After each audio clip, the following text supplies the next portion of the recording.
lovely Wild Hearts, it's Lisa here. Welcome back to another episode of the Wildheart Diaries. On the podcast today we're going to be talking about different types of journal prompts.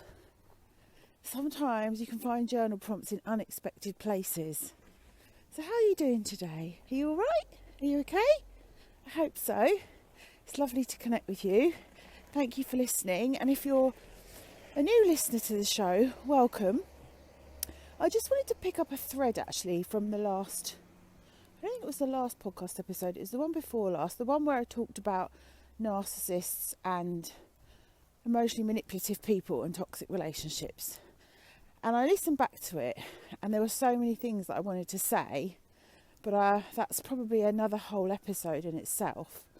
But today I just want to say that we don't need a clinical diagnosis of other people to take care of ourselves and keep ourselves safe and know what we need to do in terms of being in a toxic or abusive relationship. So I think I might have said on the episode that I spent a lot of time researching, wasting time trying to understand the other person. You don't need to work out if they're a narcissist or not. Have you told them what they're doing that hurts you? Have you asked them to stop? Are they still doing it? Are they twisting it round and making it your problem? Are they not listening to you? Are they being disrespectful? Are they being dishonest? Are they exploiting you? Like, seriously, if they're doing those things, then you know what the answer is, don't you? That's all you need to know. And if you're still ping-ponging backwards and forwards in your head, the question you need to ask yourself is, why am I hanging around with people that make me doubt my own reality? Why am I hanging around with people that make me feel shit about myself? What is it in me that needs healing? Because it has to come back to us. I'm not saying it's your fault, but I'm saying take your power back, because your only point of power is within yourself, as in the way you respond and what you decide to do about it. All right? But I just wanted to make that point today, because I was listening and I was thinking, I don't want people going off and Googling cluster Bs and going down rabbit holes and also getting a PhD in cluster B personality disorders, because that isn't going to help you heal. It isn't going to help you heal. But if you've got questions about them and you want me to do more episodes about them, message me or email me, lisa@smileyforlife.com, and I'll happily do education pieces and answer your burning questions. Okay, so let's get into today's episode. Today I want to talk about different kinds of journal prompts. For those of you that have taken my 30-day journaling experience, you will know that I love to use oracle and tarot cards as journal prompts. Mostly because they act as a mirror and they reflect back to us the things that we need to see. But I thought what I'd do today is talk to you about other prompts that you can use to help you on your healing journey. So those of you that have downloaded my How to Get Your Sparkle Back free training will understand that the healing path that we walk is really about the relationship that we have with ourselves. Spoiler alert! But if you do download the training, you'll find out how you can create your own healing roadmap, and I would highly recommend that you do that. That will really help you. But there are so many things in everyday life that act as journal prompts, and they're things that require our attention. They're almost like winking at us or calling to us and saying, hi, I'm here because there's something that you need to know about me.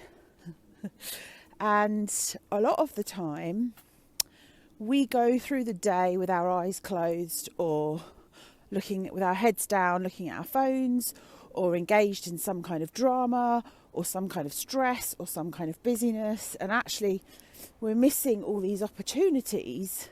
All these things that are happening to us are opportunities for us to heal. So let's look at some examples, and I'm just plucking them out of the sky as I walk along. Oh, there you go. Plucking them out of the sky as I walk along. There's one. When you're out for a walk and you look up into the sky and you see shapes in the clouds, look at the cloud, look at the shape. What does it remind you of? What's it trying to tell you? All of these things are bringing us into our bodies and making us more aware of our environment and what's going on around us. And I think for highly sensitive people that are overwhelmed and in environments that aren't good for them, that are toxic, they zone out from their environment. So they miss out on all the things. But everything that's calling to us, everything we're meant to see, is just holding up a mirror. It's just a message to us. So as I look up in the sky now, if I really focus on the clouds as I'm walking along and be in my body and just breathe, I can see a hedgehog in the clouds. I can see a little hedgehog. Now that's making me think about me. So I could journal on, what does a hedgehog remind me of? It might not remind me of you. It might remind you of someone that you know that's a bit spiky and a bit prickly in your life at the moment. But if we think about hedgehogs, their spikes only come out, they're protecting a very soft underbelly. And, you know, what makes you prickle then is a great journal question. Or why is this person around me? How do I feel when this prickly person around me gets their spikes out? You know, perhaps they jab me with their nasty words. You know, perhaps they're unkind. What does that bring up in me? And always when we're looking at what something brings up in us, we're saying, why is this familiar to me? What does it remind me of? When did it happen before? Who was it? And what is there in it for me to heal? Our things that speak to us are showing parts of us that need our love and attention, really. So we've probably all got a little hedgehog inside of us, haven't we? Because if we feel like we're under attack, and those of us that have been abused or have grown up in dysfunctional homes, we find it really hard to trust people. So perhaps we walk through the world very hedgehog-like. Perhaps we walk through the world with our spikes out, you know, and in a defended way. Our body will be defended, our jaw will be stiff, our back will be stiff, our neck will be stiff, we'll be all clenched, everything will be clenched. We're not at ease in our bodies, because if you think about someone who's waiting to be attacked, you know, that is how you are. You're bracing yourself, you're armouring up and bracing yourself for what's to come next. So that is just from looking at the sky. I've just gone off on a tangent. Obviously I'm rambling today, I'm journaling with my voice. But if I was to open my journal and talk about hedgehogs, you could go online and Google hedgehog as a spirit guide, as a totem animal. What does it represent? What does it mean? I don't know, I'm going to have to go and look it up now. Hang on a minute. Well, there you go. It's just what I said it was. It's self-protection. It's armouring up against emotional or spiritual attacks. So I'm sure those of us that identify with the hedgehog, perhaps we had very emotionally volatile parents that were easily triggered by the slightest thing and didn't know how to regulate their feelings. And we always felt like we were under attack. Or if you had a really critical parent that just picked holes in you all the time, that was constantly on your case, and you felt like you could never get anything right, that's another reason to protect yourself.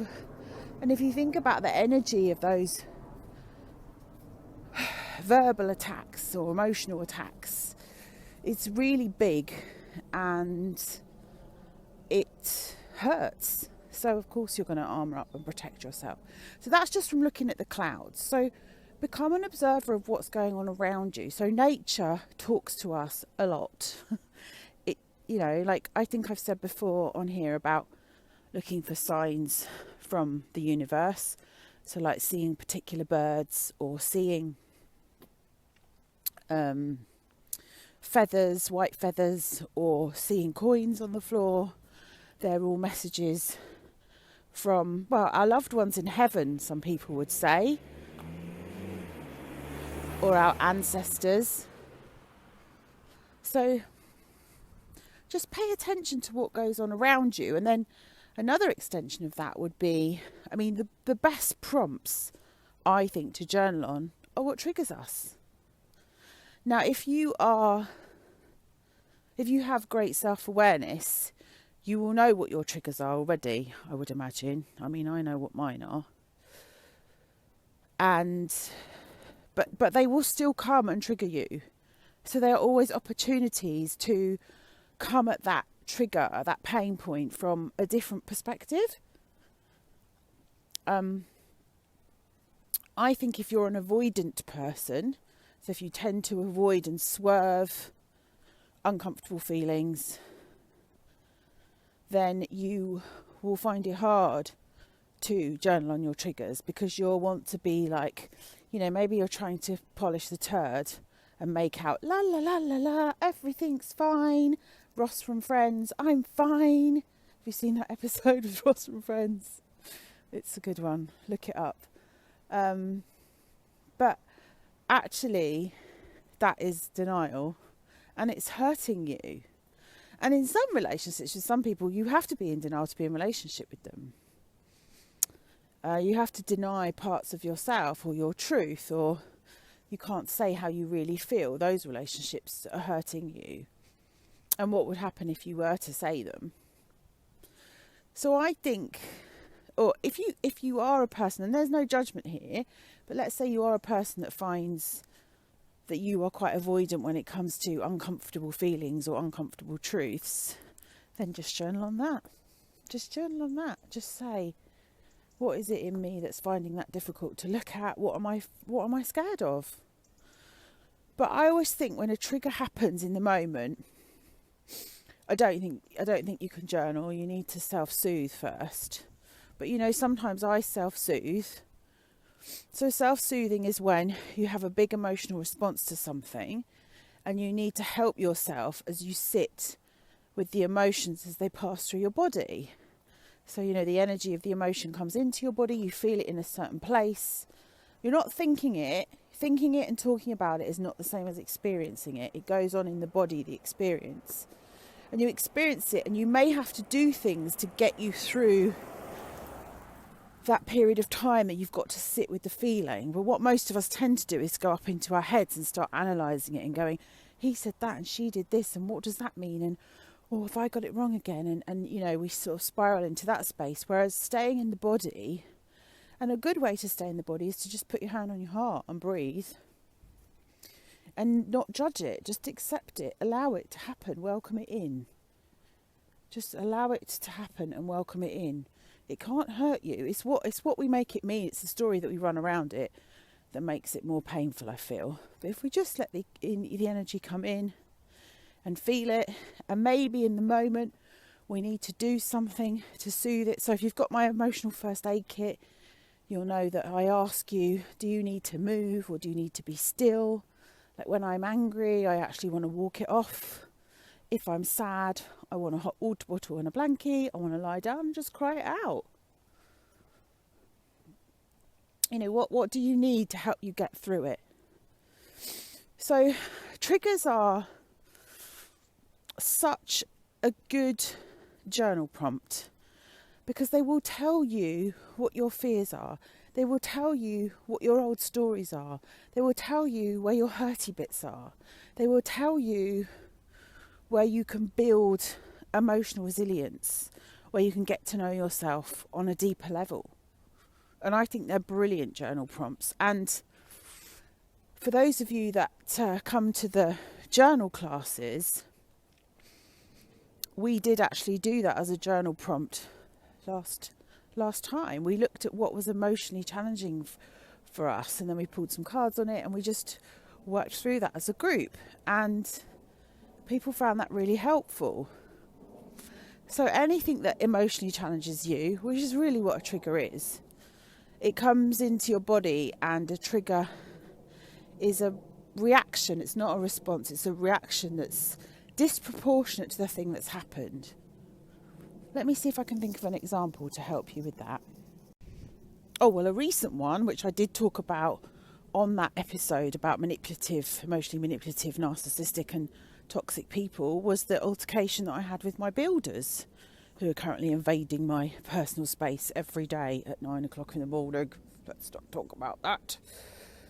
But that builder reminded me of one of my parents who was very emotionally abusive and manipulative. And so it's never nice to have to deal with those sort of people, but an adult confronting somebody like that would have probably called the police, actually. That would have been the right thing to do. And I was in a triggered space, so you could say I was in a childlike space, and I was responding from my inner child, which is why I had a big meltdown and swore at him. not my finest moment, but I'm only human. And somebody asked me recently, do you ever get fully healed from this stuff? And I'll be really honest with you, I've been healing from this stuff from my childhood, and I'm 50 in February. I don't think it's not healing, that's not the right word. I think you just become more aware of what your triggers are.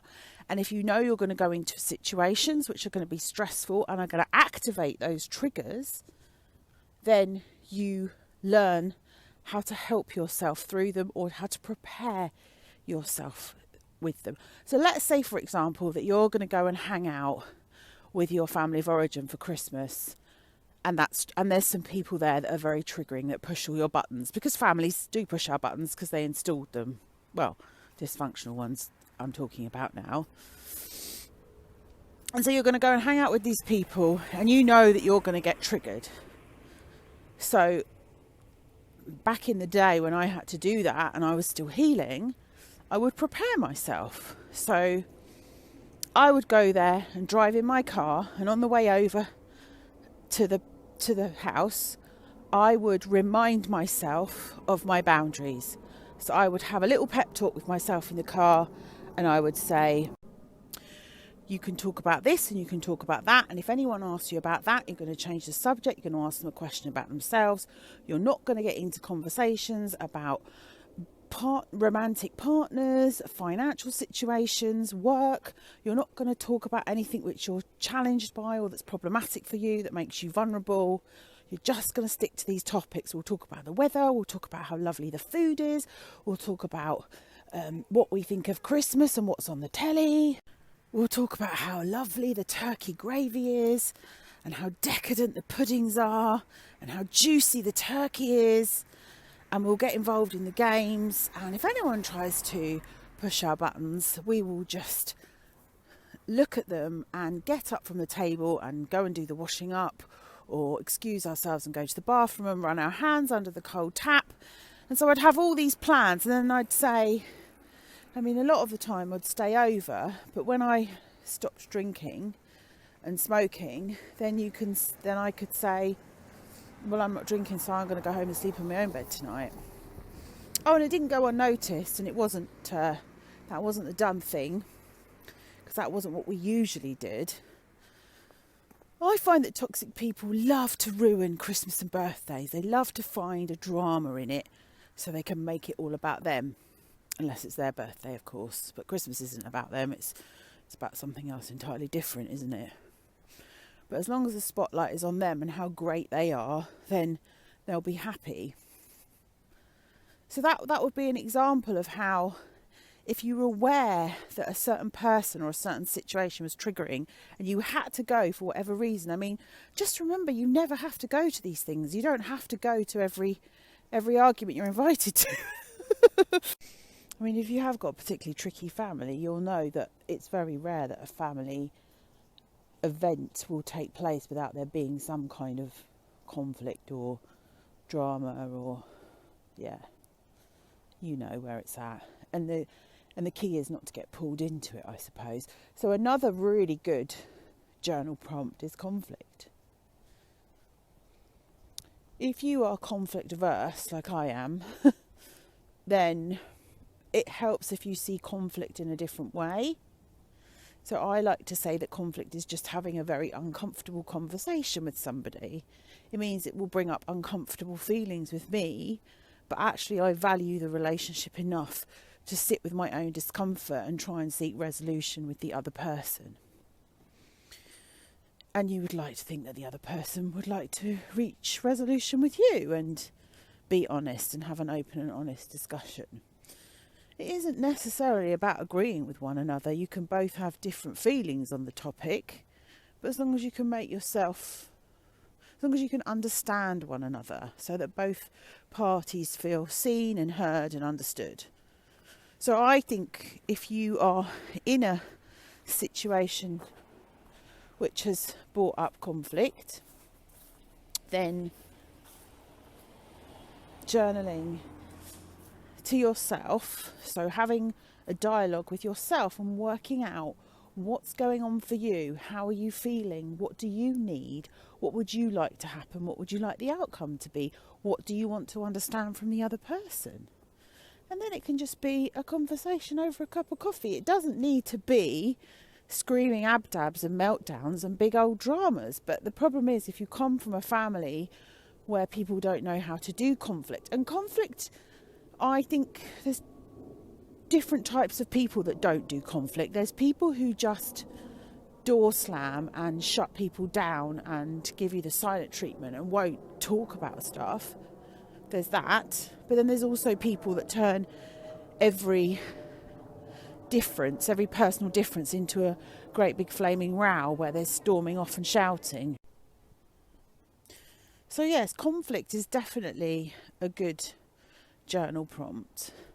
But I think that all manner of things that life brings to you throughout the day can be subjects for journaling on. For example, song lyrics, or if you keep hearing the same song, or just seeing is that a cat or a fox? Got a really long tail.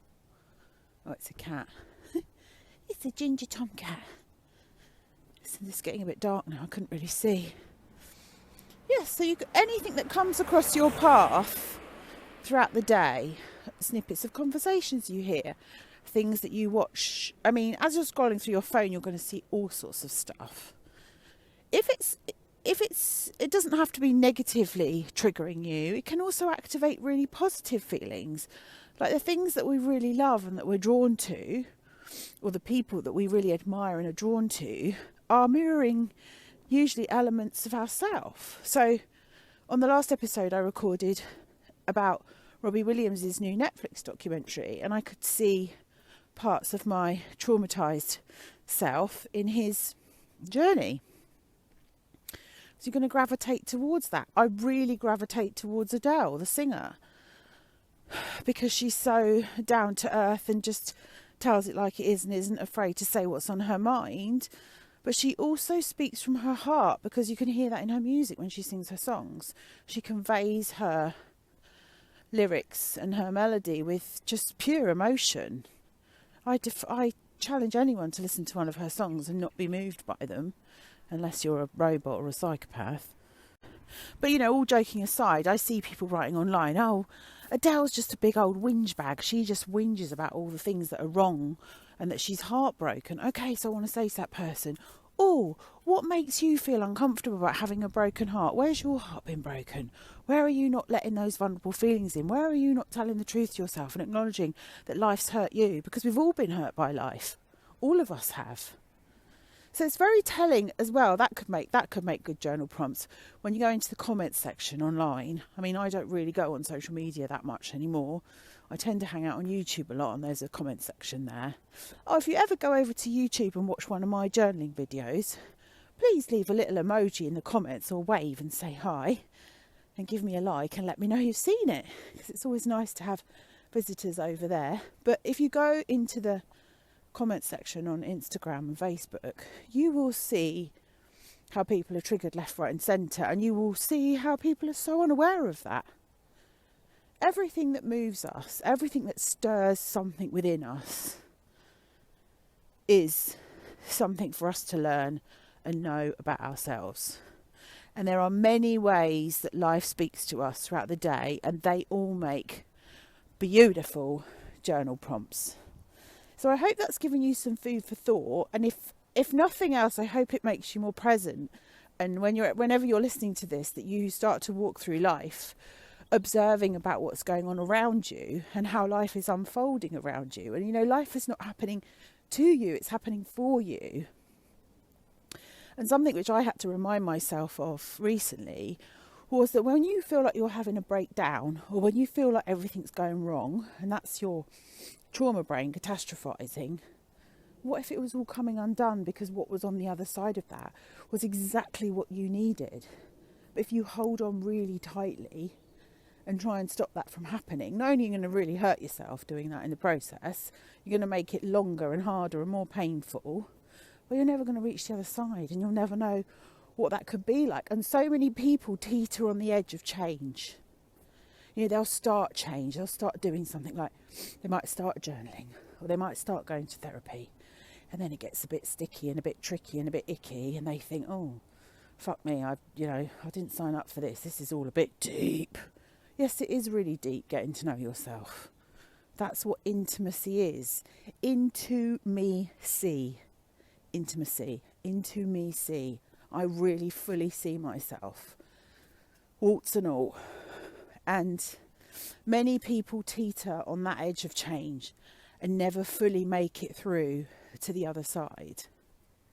What is my book called? It's called Stuck Between Two Worlds. Because for a long time before the estrangement happened with my family, I was stuck between the life that I wanted and choosing myself, and a very dysfunctional and toxic system which insisted that I stay small and became whatever they needed me to be in order for them to feel happy. And that's never anyone else's job, is it? To make someone else happy. And it certainly wasn't my job as a child to heal and repair my parents' trauma. Never. So yeah, when you feel like things are going wrong, what if they were just going so right? And that you could just trust that the universe has got your back and whatever is on the other side. And also that you can handle all the curveballs that life throws at you. I don't think the change is the scary bit. I think what we're scared of most of all is meeting ourselves and meeting our own power, stepping into our own power. Probably because we were raised by people that didn't know how to handle their own power and abused it. And we're also scared of our feelings. So I will remind you again that I have an emotional first aid kit. And inside it's full of, I think it's got over 20 techniques for self-soothing, for being with your own feelings and understanding them. And then it has some other things inside it, like the most commonly asked questions. There's 6 questions that I get asked all the time, and it also talks about my journey with post-traumatic stress disorder and coming out the other side of that. So that's a really useful resource, and I recommend that you get a copy of it and read it. And if you want my help with it, then I have got an emotional first aid session that you can book, so that we can sit through and work through that together. And I'd love to support you with that and hold space for all those big feelings as they come up. And then obviously the other resources, if you want to read my book Stuck Between Two Worlds, which is growing up in a dysfunctional home full of generational trauma, that through the eyes of a 10-year-old little girl. So if you've grown up in a house like that, you will get the nuances. You will see what she's trying to say, because a child would see it in a very different way to how an adult would see it. In fact, I think I've said this before. My therapist, when I wrote the book and dedicated one of the characters was her, she said she couldn't read it because she said, I can't sit down and read all of your painful stuff in one sitting. I just can't. I'm normally with you, you're here with me when you tell me about it, and I just don't think I can do that. And actually thinking back about that now, I realise that it was a lot of an emotional pain, and again the denial protects you from that, so you don't realise how bad it is, and often you will be telling yourself, oh, it wasn't that bad, I'm making a fuss. Going past the school now, so there'll be lots of little voices shouting in the background. I came out to get away from the noise of the builders, and there's just noise everywhere, isn't there? Life is noisy, but I do wish people would learn how to talk without shouting. Anyway, they sound like they're having fun, don't they? So I think I'm going to leave it there for today, but I hope this has given you food for thought, and I hope that you will continue your journaling practice. Come along to one of my journaling workshops on Zoom, or buy my course, my 30-day journal experience, and create a daily practice so that you can get to know yourself on a much deeper level, because you are worth getting to know. you are worth it, and you are worth being seen and heard, and it will only support you in your personal growth and in your life as you as you move forward. All right, everyone, until next time, stay wild, choose love. So much love to you. Bye for now.